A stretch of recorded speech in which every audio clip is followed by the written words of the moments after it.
L'affaire entourant Sean Diddy Combs, une figure emblématique du hip-hop, a pris un tournant dramatique et alarmant ces derniers jours.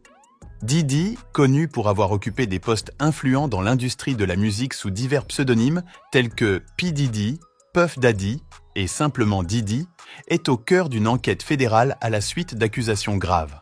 Âgé de 54 ans, l'artiste et producteur fait face à des allégations de trafic sexuel, mises en lumière après la perquisition de ses résidences à Los Angeles et Miami par des agents fédéraux. Ces événements font suite à une plainte déposée l'année dernière par une ex-petite amie, marquant le début d'une série d'accusations troublantes. Un porte-parole du département de la sécurité intérieure a confirmé que l'enquête était menée par des agents basés à New York, où la plainte initiale a été déposée. Cependant, peu de détails ont été révélés sur les motivations précises de ces perquisitions. Il est connu que la sécurité intérieure a une large juridiction pour enquêter sur le mouvement illégal de personnes et de biens à l'intérieur des États-Unis, y compris les activités liées au trafic sexuel. L'affaire a pris une nouvelle dimension avec la plainte de Cassandra Ventura alias Cassie, une chanteuse de R&B, qui accuse Combs de l'avoir soumise à des abus physiques, à l'esclavage sexuel et au viol durant leur relation professionnelle et sentimentale de 10 ans. Ventura allègue également qu'elle a été contrôlée par intimidation et droguée par Combs, des accusations catégoriquement niées par son avocat.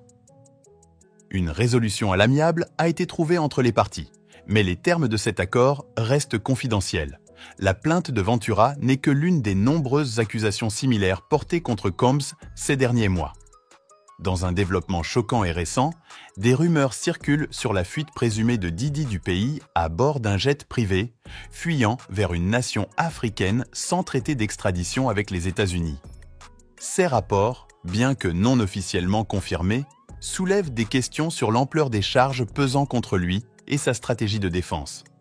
Le rappeur aurait quitté précipitamment les États-Unis juste après la perquisition de sa maison, laissant derrière lui une situation juridique et médiatique en ébullition.